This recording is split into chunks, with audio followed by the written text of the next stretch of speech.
Bom dia a todos, que a paz de Jesus esteja em cada um nesse instante. Nós pertencemos a uma outra era, onde não tinha tecnologia. Hoje facilita bastante, né? Na minha época, o orador chegava ali, ó, e tinha que mandar a brasa, né?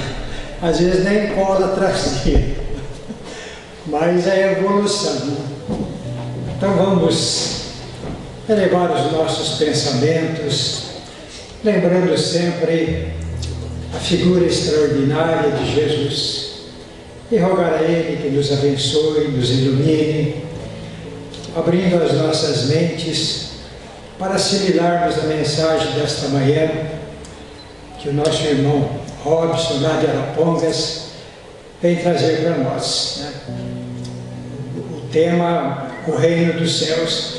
Interessante que algumas semanas atrás eu falei justamente desse tema, né? Não sei se foi intuição ou se achou alguma coisa, leu alguma coisa a respeito.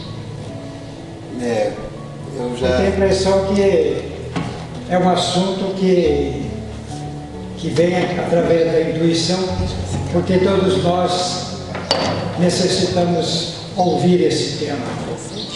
Então vamos repetir aqui a prece que Jesus nos deixou para iniciarmos a reunião desta manhã.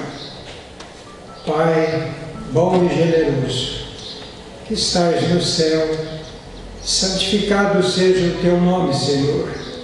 Venha a nós o teu reino, seja feita a tua vontade, na terra como ela é feita em toda parte. O pão de cada dia, dá-nos hoje, Senhor. Perdoa as nossas dívidas, assim como nós perdoamos aqueles que nos devem, e não nos deixes, ó Pai, cair-nos em tentação, livra-nos do mal, hoje e sempre. Com a palavra, nosso irmão Robson.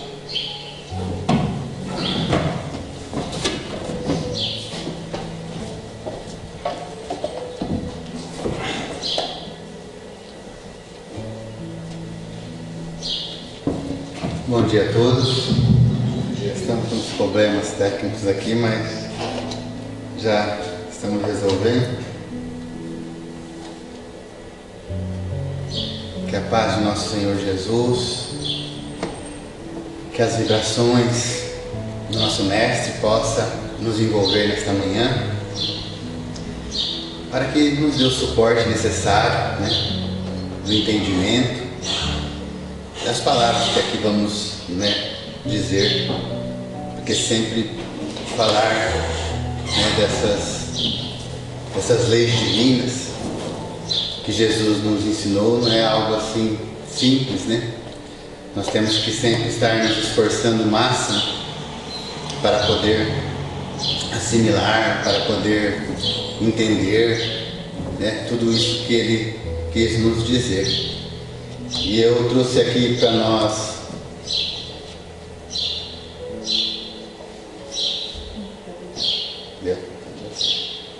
Ele não quer ligar? Mas deixa um pouquinho, devagarzinho. Tá com pegadinho. Dá um tempinho para ele, dá um... Hã? Não, tá, ele tá precisando de um tempo, deixa ele... Eu vou tentando aqui, pode não, mas acho que ele está processando. Aí ele desligou, acho. Só isso.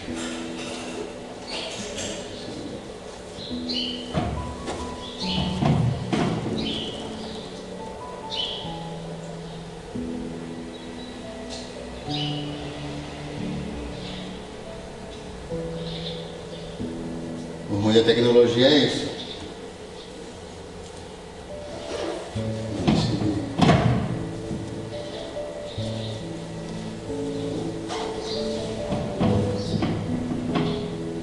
Mas a parábola que eu gostaria de hoje estar conversando com a gente é aquela analogia que Jesus fala do reino dos céus, é também como um negociante que procura pérolas preciosas. Encontrando uma pérola de grande valor, vendeu tudo que tinha e a comprou, né? Adquiriu essa pérola de grande valor, né? E eu refletindo nessa passagem,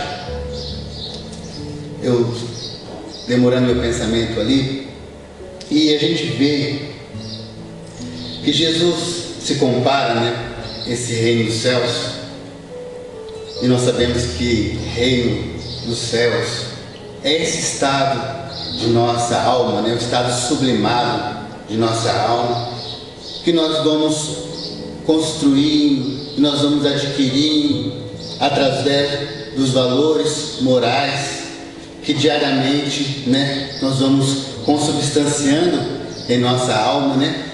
Através dos exercícios diários que a reencarnação, que esse planeta maravilhoso nos oferta, nós vamos, né, como diz o nosso benfeitor Emmanuel, né, é importante que o homem procure compreender todas as substâncias, né, que produzem os atos diários, né? Então, cada movimento que nós estamos fazendo, né, seja no nosso trabalho, seja na nossa casa, onde nós estivermos, nós estamos produzindo substâncias, né? E essas substâncias se incorporam no nosso ser espiritual, né? É por isso que nós estamos, na verdade, encarnados, né? O corpo, a matéria, são instrumentos de que o espírito se serve para fazer essa tessitura espiritual, né? Para fazer essa construção desse estado sublimado da alma, chamado Reino dos Céus, né? E o Jesus, comparando a esse negociante que procura pedras, né, pedras preciosas, eu vi que, assim, não é qualquer negociante, né? Porque existem vários negociantes, né? Muitos negociantes, muitos comerciantes, muitos de nossos irmãos são bem acomodados, né? Tá bom, ele está comendo, ele está bebendo, ele não precisa estar à busca ou à procura de algo maior. Mas esse que Jesus está falando, não. Ele é um negociante, só que ele busca essa pedra preciosa, porque ele sabe que existe algo maior, de maior valor. E é isso que nós temos que ter em mente. Nós temos que ter em mente que, apesar de tudo, essa exuberância que a terra nos oferece, todos os recursos que Deus, né, empresta para nós aqui, há algo maior do que tudo isso, né? Então nós temos que ter em mente essa ideia para que nós possamos atuar com nossas forças à busca dessa pedra preciosa, ou desse estado sublimado da alma, ou desse reino dos céus, se assim nós queremos colocar, como Jesus falou. Por quê? Porque vai depender muito da nossa força, vai depender muito do nosso esforço para a aquisição desse valor que é a riqueza, né, verdadeira, né? Porque no Evangelho segundo o Espiritismo também fala da verdadeira riqueza, e nós sabemos que a verdadeira riqueza hoje é os sentimentos, né? É a aquisição dos sentimentos que nós vamos tendo. E no Evangelho segundo o Espiritismo fala lá: a fé é humana ou divina segundo a aplicação de que o homem der às suas faculdades em relação às necessidades terrenas ou às aspirações celestes e futuras. O homem de gênio que percebe a realização de um grande empreendimento triunfa se tem fé, porque sente em si mesmo que pode e deve triunfar, e a certeza íntima que lhe dá uma extraordinária força. Então veja, né? Como a gente estava comentando, para a aquisição desses valores, para a aquisição desse reino dos céus, a gente tem que ter, né, essa ideia em mente que há coisas, né, valores bem mais preciosos do que esse que nós já temos aqui. Mas para a aquisição disso, nós precisamos ativar a nossa fé, a nossa força, né? E todos nós ativamos nossa força, nossa fé, né? Aqui o Evangelho segundo o Espiritismo fala, a fé, ela é humana ou é divina? Mas nós todos que estamos aqui, já há muito tempo, usamos essa força, essa fé, que é o que o Emmanuel coloca, né? Ele define a fé como força, nasce com a alma, está no cristal fraturado, está na planta que a gente apoda ela, que ela brota. Então essa força que todos nós trazemos dentro de nós, e nós temos que ativá-la. E nós ativamos ela para as coisas que nós vemos, para as coisas que nós aqui precisamos. Tanto é que todo mundo aqui já buscou a realização já usou essa força para a realização de algo, ou para se formar em alguma coisa, ou para construir uma casa, ou para construir um empreendimento qualquer que desejava, né? Então essa força, essa fé, né? Dependendo da aplicação que a gente dá, a gente consegue adquirir, a gente consegue construir algo quando a gente coloca essa força à disposição. Agora, nós temos colocado essa força à disposição das coisas terrenas. Muito tempo nós temos feito isso.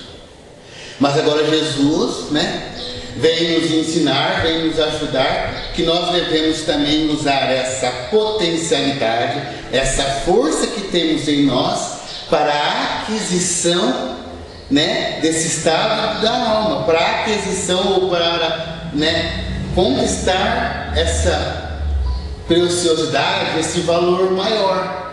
Porque se nós, né, persuadirmos da força que trazemos dentro de nós e colocarmos essas forças, né, à disposição, né, da conquista desse reino dos céus, nós também, igual como fizemos aqui na terra, conseguiremos esse estado da alma. Claro que nós sabemos que não é uma coisa instantânea, como não é uma coisa instantânea também a conquista dos valores terrenos. Todos nós sabemos aqui, para fazer a construção de uma casa, quanto tempo demorou? Para fazer a construção de uma empresa, quanto tempo demorou? Para fazer uma formação escolar, quanto tempo demorou? A vida profissional, quanto tempo foi? Uma vida inteira? Que a gente foi dedicando, estudando, trabalhando, investindo para a conquista desses valores terrenos. Da mesma forma, nós precisamos, né, investir, porque o reino dos céus é comprado esse negociante que busca, que põe força, que põe vontade, que se dedica. Porque sem o trabalho, que é uma lei divina, nós não conseguiremos, né, conquistar esses valores da alma. Então é preciso que nós façamos esse movimento de busca, ativar as nossas potencialidades, a nossa inteligência, a nossa força nessa direção. Porque se não for através do trabalho, se não for através do nosso esforço, se não for através desses movimentos da nossa alma, nós sabemos que não vamos ganhar tudo isso, mas nós vamos conquistar, né? Então o Evangelho segundo o Espiritismo também fala: o homem de bem, que crendo no seu futuro celeste, quer preencher a sua vida com os nobres e belas ações, tira da sua fé da certeza da felicidade que espera, a força necessária, e ainda neste caso se realizam os milagres de caridade, do sacrifício, da abnegação. Por fim, não há mais inclinações que com a fé não possam ser vencidas, né?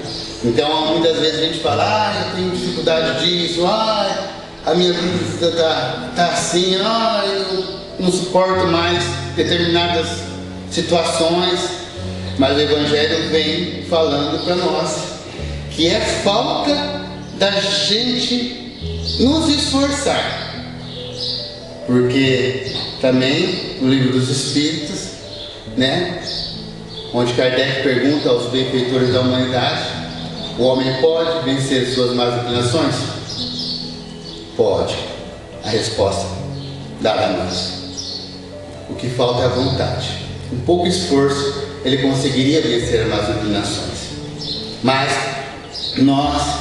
parece que nós não temos, essa certeza da felicidade que nos aguarda. Parece que nós não acreditamos nessa pedra preciosa. Então a gente não põe em ação as nossas forças. Essa eu vejo que é a maior dificuldade nossa. Nós só ficamos com aquilo que podemos pegar, com aquilo que é concreto. Esse estado sublimado da alma, que é um pouco abstrato para nós ainda, mas que nós temos que ter a confiança no nosso Mestre Jesus, que Ele nos sinaliza, nos convidando a adentrar esse estado maior, né? Como é um pouco abstrato, a gente não põe força, parece que a gente, não pensa nisso. Mas para a gente ter esse estado, a gente precisa, nos colocar nesse movimento. Por quê? Porque nós que somos espíritos, o nosso destino é a vida espiritual. E vai falar aqui: o espírito tem por destino a vida espiritual. Nossa destinação é essa, é o determinismo de Deus. Nós estamos temporariamente estagiando aqui no plano terreno, porque no plano espiritual nós não nos sustentamos ainda. Porque a gente já estudou muito, e fala mesmo na Gênesis que o pensamento é para o espírito o que a mão é para o corpo, Então a mão é um instrumento que eu utilizo para pegar, colocar, tirar e tal. E no mundo espiritual eles falam que o pensamento é para o espírito que a mão é para o corpo. Como nós somos espíritos ainda desequilibrados, nós não temos a condição de viver no mundo espiritual, porque nossos pensamentos desequilibrariam todo o ambiente. Eu costumo colocar assim: é como se nós colocássemos um elefante ali no jardim da frente, e ele, sem querer, ele ia destruir todo o jardim. Esses somos nós no mundo espiritual. Por que nós estamos aqui na Terra? Porque nós precisamos formar um pensamento equilibrado, com coerência com as leis divinas, para que nós possamos viver em espírito e verdade, como Jesus vem nos ensinando. E é isso que eles querem de nós. Querem que nós tenhamos vida em abundância. Ou seja, querem que nós adentramos essa destinação que é determinismo de Deus, que é a vida espiritual, ou esse estado da alma, esse reino dos céus, onde a gente não precisa mais ser submetido a injunções para o aprendizado necessário para desconstruir essas nossas imperfeições que ainda temos. Então, nós precisamos ainda daqui para formar esses bons sentimentos, para formar esses bons pensamentos, para ter, para adquirir, para construir esse estado sublimado, para que a gente possa viver em espírito e em verdade, porque é a nossa destinação.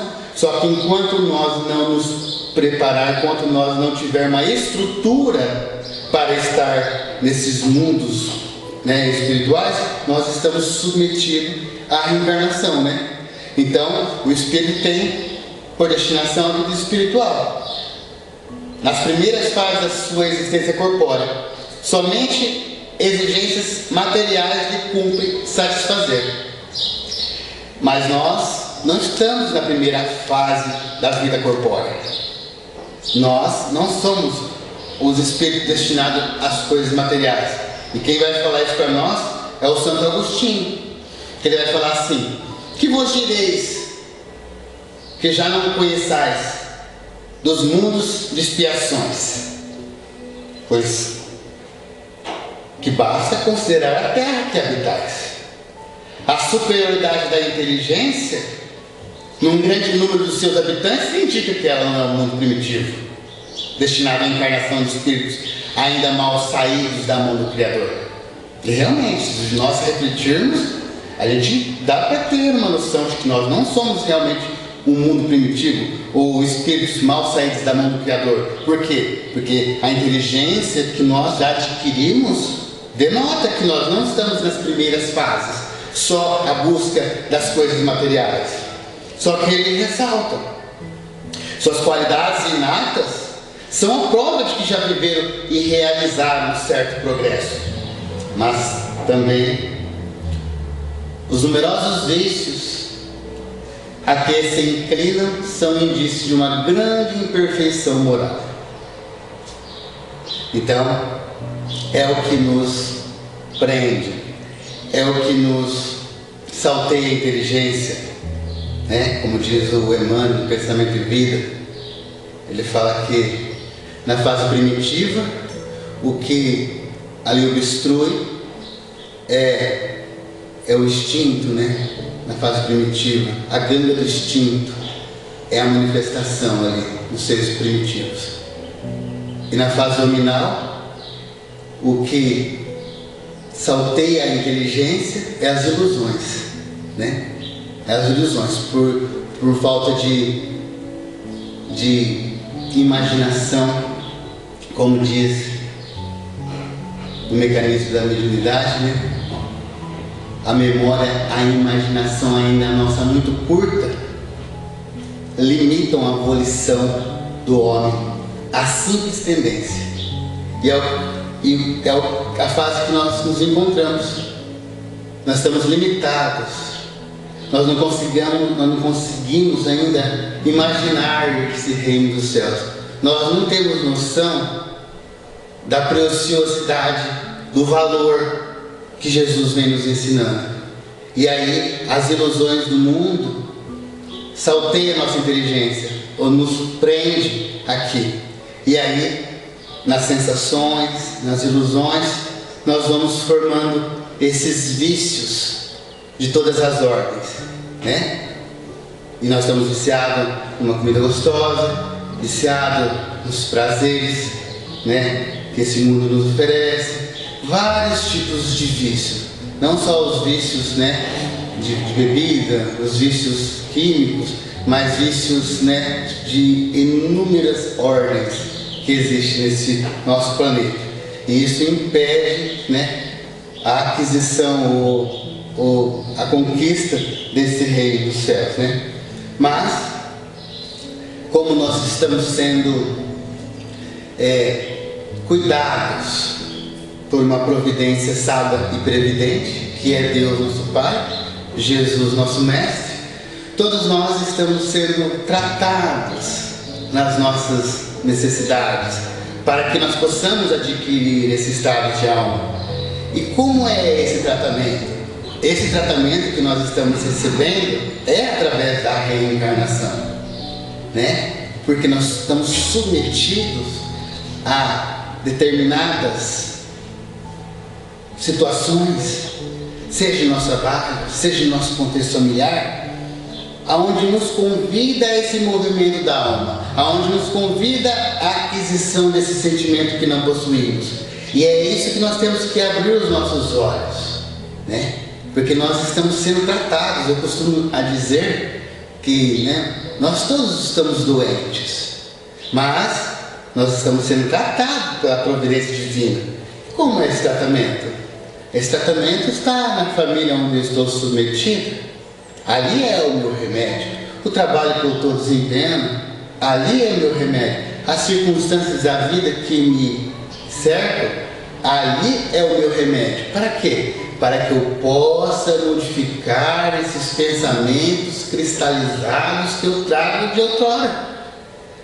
Porque eu trago um padrão mental, emocional, muitas das vezes desequilibrado. Eu trago esses vícios morais dentro de mim. E isso me impede de estar nesse estado sublimado da alma. Mas como Deus é maravilhoso, bondoso, amoroso, né? Justo e bom, Ele me permite estar exercitando, e através desses exercícios diários eu tenho a oportunidade de me modificar.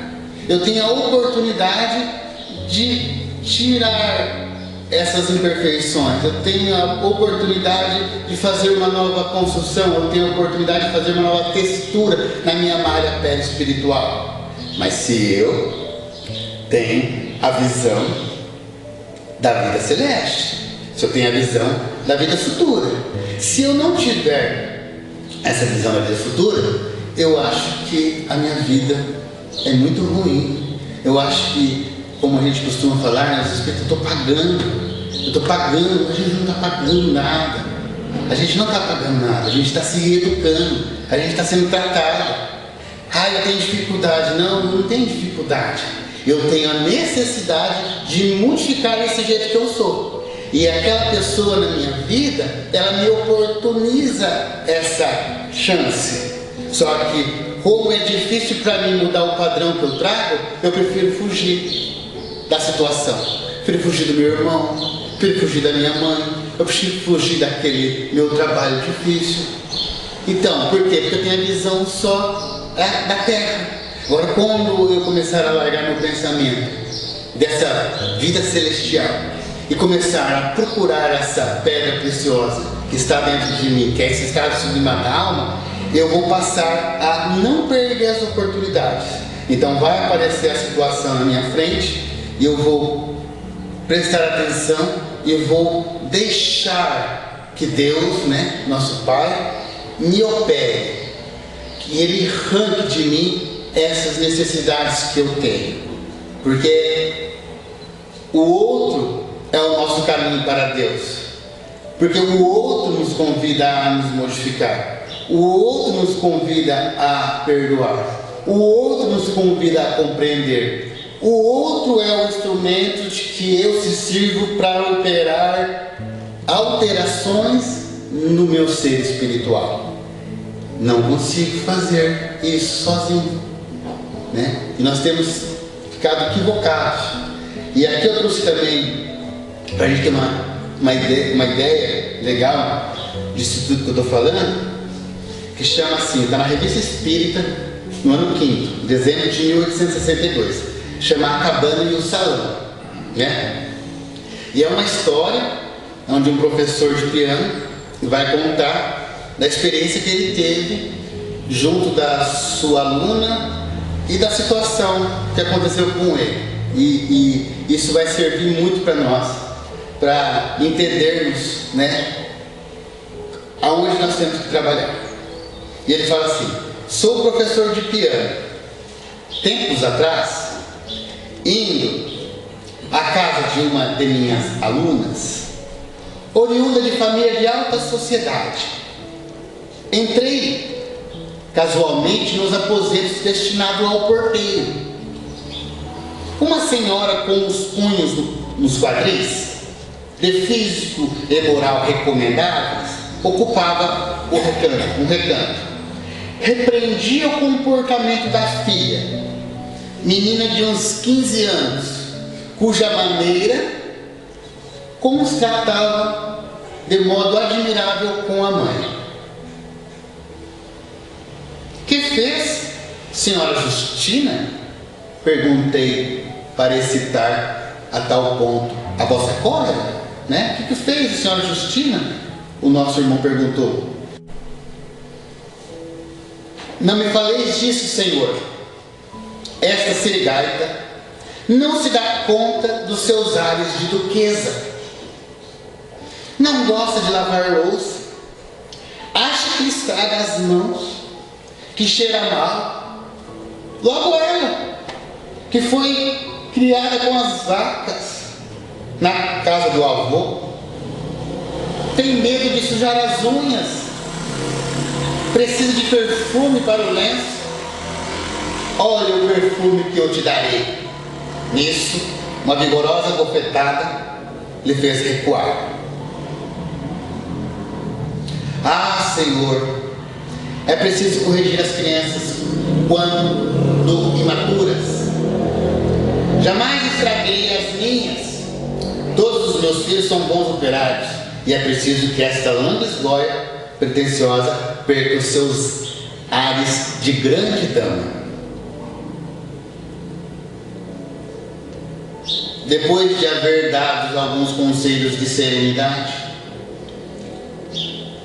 a mãe e de submissão à filha, subi à residência de minha aluna, sem dar importância àquela cena de família.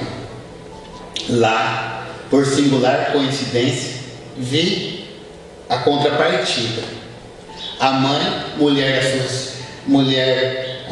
da sociedade, de belas maneiras, também repreendia a filha, mas por motivos completamente opostos. Dizia: olha os modos, Sofia, mas te assemelhas a uma cozinheira, o que não é de admirar. A tua predileção particular pela cozinha faz que ali te sintas melhor que no salão. Garanto que Justina, a filha do porteiro, se envergonharia de ti. Dir-se-ia que a ama de leite trocou uma pela outra no berço. A senhora Sofia, minha aluna, é uma jovem de 18 anos, muito bonita, mas os traços têm algo de vulgar. Suas maneiras são comuns e sem distinção. Sua postura, seus movimentos têm algo de pesado e mal jeitoso. Eu ignorava sua inclinação pela cozinha. Pus-me então a comparar a pequena Justina, de instintos tão aristocráticos, e me perguntei se aí não estaria um exemplo admirável de pendores inatos, considerando-se que as duas a educação foi impotente para modificar. Então, o que eu quis dizer com isso, né? com essa história? Eu quis dizer que nós estamos sendo tratados pela providência divina. E aqui nós vemos a menina que tinha, né, a Justina, que tinha o comportamento refinado, foi colocado numa ambientação simples, muito simples, né? Como a mãe dela mesmo disse, foi criada com as vacas, mas ainda ela trazia os traços de duquesa, os traços dela, né? Que eram os vícios morais que ela carregava e que a impedia de adentrar nesse reino dos céus. Ela trazia expresso na sua personalidade. Então, a providência divina, o que ela faz? Ela nos programa uma reencarnação, aonde nós vamos ser educados, como diz o professor Eurípides, né? Pela educação do contraste.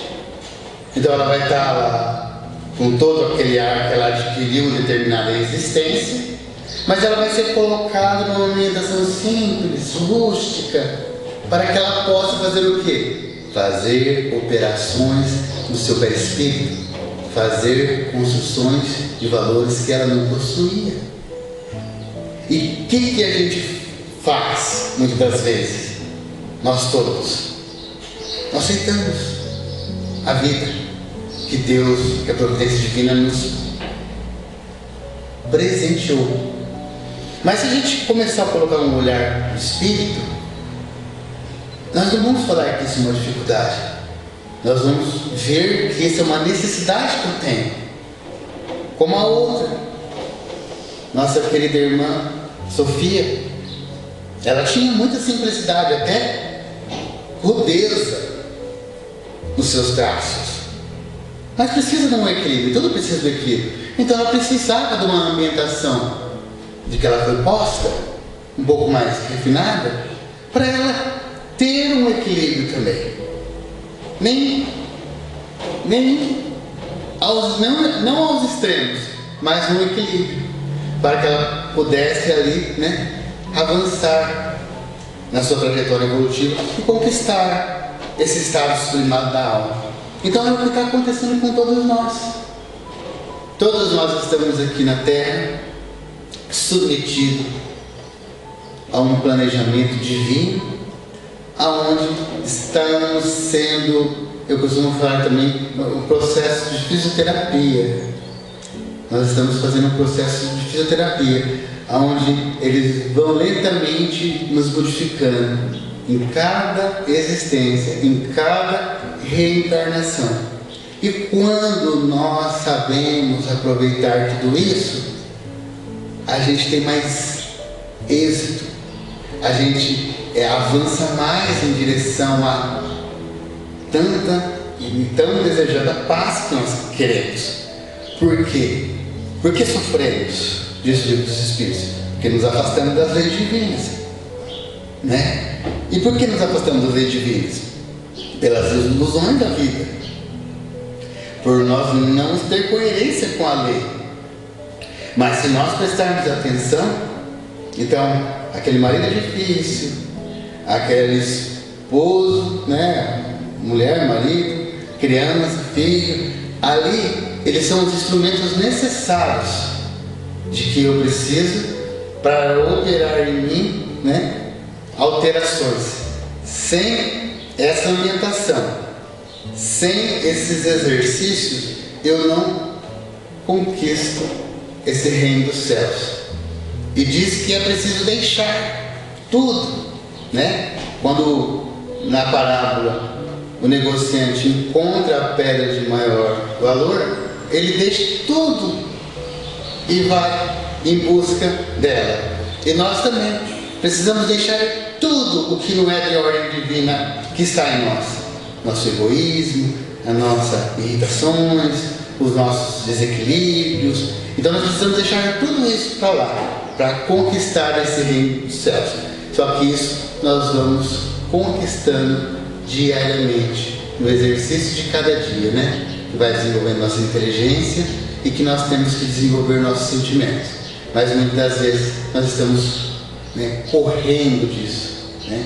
A gente não aproveita as oportunidades, né? Então eu tenho a oportunidade de compreender, eu tenho a oportunidade de ajudar. Daí eu falo assim, não, a minha anterioridade se manifesta, a minha irritação, os meus impulsos do passado se exteriorizam e eu acabo, né, caindo de novo nas tentações, porque nós sabemos, né, que as tentações estão dentro de nós.